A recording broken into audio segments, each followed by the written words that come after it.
طيب الله أوقاتكم بكل خير. نشرة الأخبار من الفضائية الإريترية، معكم فيها شهاب رأي والمسهل بأهم وأبرز العناوين.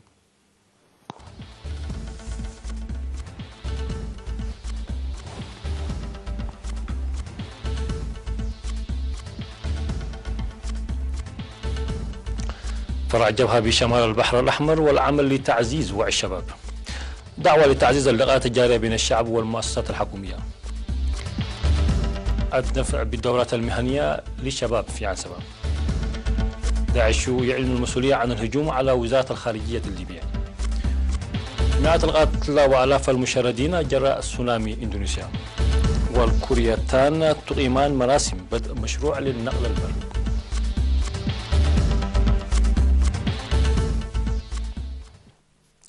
مرحبا بكم.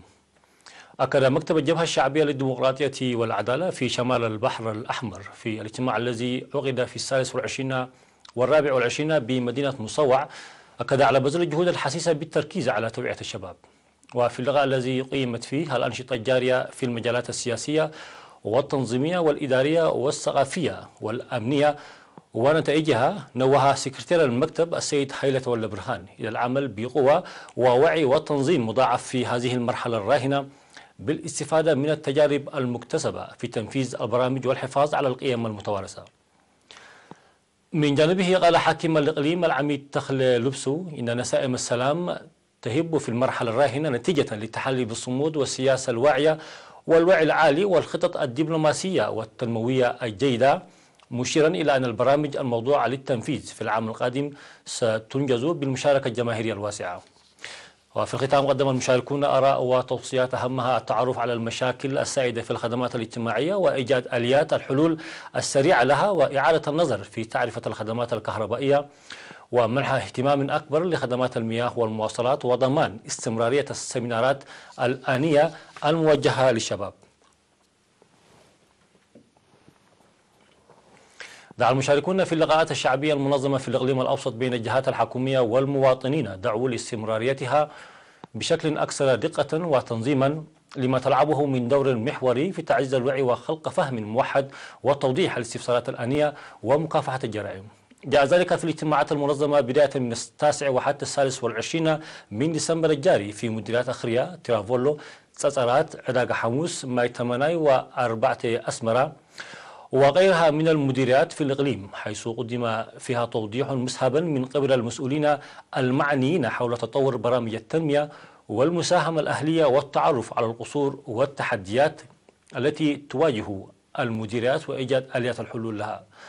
وتعبر المشاركون عن جاهزيتهم للوقوف مع جهود الحكومة الجارية لتحسين حياة المواطنين المعيشية، حيث أن إرساء العدالة الاجتماعية وتطوراتها يتطلب المشاركة الأهلية الفعالة، مناشدين للعمل المضاعف للحد من الجرائم والتقليل منها، وكذلك توسيع دورات المياه العصرية وتعزيز السيمينارات الصحية. في غضون ذلك نظم اجتماع تقييمي في مديرية دباروة شاركت فيه فروع الوزارات الناشطة في المديرية والاتحادات ومدراء 28 ضاحية إضافة إلى الأعيان ولجان القرى.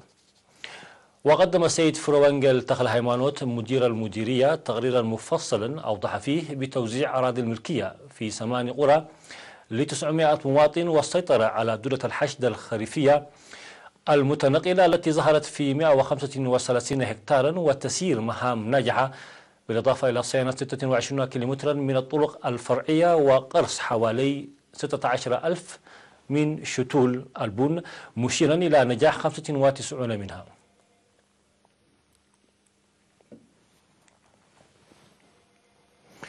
في إطار جهود المساعي الجارية لتعزيز الدورات التدريبية والمهنية للشباب، تم في إقليم عنسبة الدفع بالدورات المهنية المقدمة للشباب عامة وشباب الريف النائب بصفة خاصة. وفي التقييم الذي أجراه فرع الاتحاد الوطني للشباب والطلبة في إقليم عنسبة في 26 من ديسمبر الجاري، أشار إلى أن 510 شاب في مديريات كرن، حقات، على برعد، حل حمال مالو وأصمات تلقوا دورات مهنية منتظمة، وتشتمل الدورات على الأعمال الفخارية ومبادئ الكمبيوتر والمونتاج وتربية النحل وأعمال الزعف والخزف، إضافة إلى تصفيف الشعر. كما أشار التقرير ببدء تقديم قروض بلا فوائد في بعض المناطق لتوسيع البرنامج. وأفاد التقرير أيضا عن إجراء صيانة شاملة لمركز التدريب والتأهيل القائم في مدينة كرن بأكثر من 3 مليون نقفة، حيث تم تزويده بمعدات حديثة مما يلعب دورا كبيرا في الدفع بالبرنامج. وقال مسؤول الفرع الشاب الزازي برخت آب إن السيمينارات والتوعيات المنظمة لتعزيز وعي الشباب في مختلف المجالات وخاصة المجالي السياسي والصحي حققت نتائج جيدة، مشيرا إلى أنه سيتم الدفع بها قدما في العام 2019. وأوضح الشاب الزازي برخت آب أن البرامج الموضوعة للتنفيذ في عام 2019 تتمثل في نشر الأعمال التنظيمية إلى مستوى الضواحي وإكمال مراكز الشباب في مديريات ملبسو وحلحل وحمل مالو، وبناء مكتب للشباب في مديرية قلب، إضافة إلى تعزيز مشاركة ومساهمة الشباب العامل. قام مكتب العمل والضمان الاجتماعي في مديرية حقات بتقديم دعم ل 12 من رعايات أسر المعاقين واليتامى تمثلت في أنواع المواشي حسب اختياراتهم. وأوضح السيد سلمون محاري في مراسم التوزيع التي جرت في 23 من ديسمبر الجاري، أوضح بأن الهدف هو تحسين حياة الجهات المحتاجة، حيث قدم لكل واحدة من الراعيات مواشي تقدر قيمتها ب10,000 نقفة. من جانبه قال مسؤول الخدمات الاجتماعية في المديرية السيد محمد إبراهيم إن الدعم يرتكز على الدراسة ويمنح الأولويات، ويأتي نتيجة للنتائج الإيجابية المحققة من الدعم المماثل الذي قدم مسبقا، معبرا عن أمنياته الكبيرة ليحقق هذا الدعم أيضا نتائج جيدة. كما أوضح منطلقو الدعم عن سعيهم لتحسين حياتهم المعيشية اعتمادا على الدعم العيني، داعين لدعمهم بالإرشاد المهني. وقد أفاد مراسل إيرنا نقلا عن الجهات المعنية عن تقديم دعم مماثل في الأسابيع القادمة بالمديرية يتمثل في منح الدواب.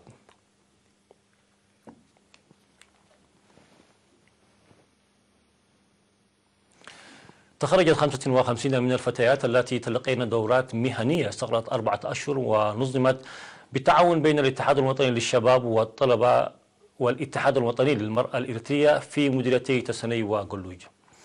وهدفت الدورات إلى تحسين مستوى الحياة المعيشية للسيدات، واشتمل على تصفيف الشعر والأعمال اليدوية. وفي الكلمة التي ألقاها مدير مديرية قلوج السيد دسي زرقي ميكائيل ذكر فيها أهمية قدرات المرأة في تقوية البرنامج، داعيا فتح فرص للحصول على القروض واستمرارية الدورات بصورة منتظمة.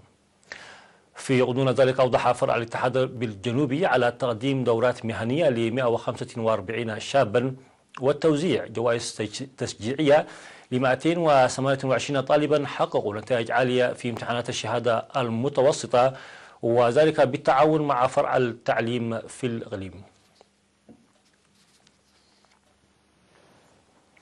مشاهدينا فاصل ثم الأنباء على الصعيد العالمي.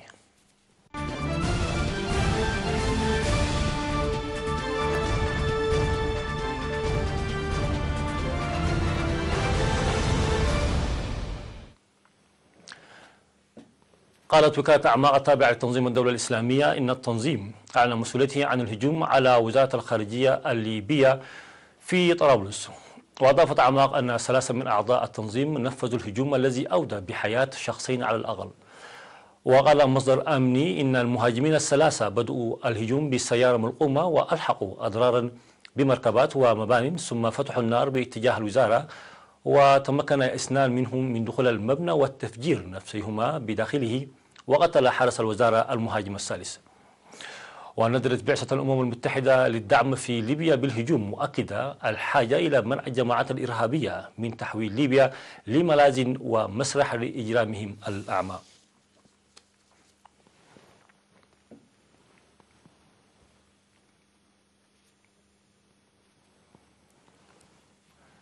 بدأ ضحايا السونامي في إندونيسيا يتلقون المساعدات التي هم بأمس الحاجة إليها، لكن العاملين في المجال الإنساني يحذرون من خطر نفاذ الأدوية والمياه النظيفة في ظل توافد الآلاف إلى ملاجئ الإغاثة المستحدثة والمكتظة. وتزداد المخاوف من حدوث أزمة صحية عامة مع ارتفاع حصيلة السونامي الناجم عن ثوران بركاني ضرب المنطقة السبت الماضي وخلف 429 قتيلا تقريبا وآلاف المشردين جراء انهيار منازلهم. واكتسح التسونامي المنطقة الأحد دون سابق إنذار جارفا المنتجعات الشاطئية في جنوب سومطرة وغرب جاوا ومجتاحا الفنادق السياحية والمنازل على الساحل. وبلغت آخر حصيلة للضحايا 429 قتيلا و1400 جريح و77 مفقودا. ومع تحذير الخبراء من خطر اجتياح موجات تسونامي أخرى المنطقة المنكوبة، يخشى كثيرون ممن تم إجلاؤهم ويتخطى عددهم 5000 يخشون العودة إلى ديارهم.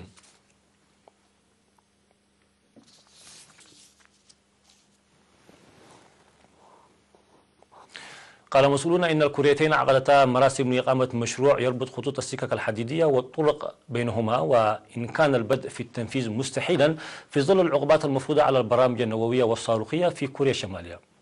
وكان الجانبان قد اتفقا في أكتوبر على بدء العمل على إعادة ربط خطوط السكك الحديدية والطرق والتي انقطعت منذ الحرب الكورية، وذلك في علامة أخرى على تحسين العلاقات بين الشمال والجنوب هذا العام.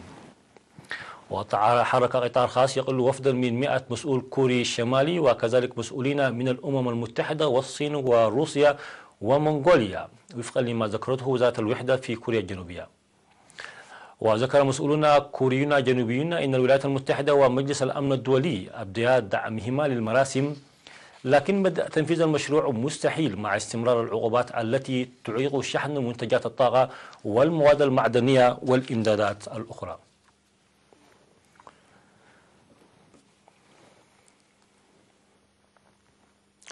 وفي النبوة الأخير قالت وزارة الخارجية الصينية إن الدبلوماسيين بارزين من الصين وباكستان بحثا التغيرات الجديدة في الوضع بأفغانستان في ظل خطط الولايات المتحدة سحب نحو نصف عدد الجنود الأمريكيين المتمركزين في البلاد وعددهم 14,000. وتواصل الصين وهي حليف وثيق لباكستان علاقتها الاقتصادية والسياسية مع كابول وتستخدم نفوذها في مسعى للتقريب بين البلدين الذين تتسم علاقتهما بالتوتر. وذكرت وزارة الخارجية أن الوزير وانغ يي ووزير الخارجية الباكستاني شاه محمود قريشي أجريا نقاشا متعمقا بشأن التغيرات الجديدة في الوضع بأفغانستان وتواصلا إلى توافق واسع في الآراء. وأضافت الوزارة أن الجانبان يعتقد بأن الوسائل العسكرية لا يمكنها حل الوضع في أفغانستان، وأن الترويج للمصالحة السياسية هو السبيل الواقعي الوحيد.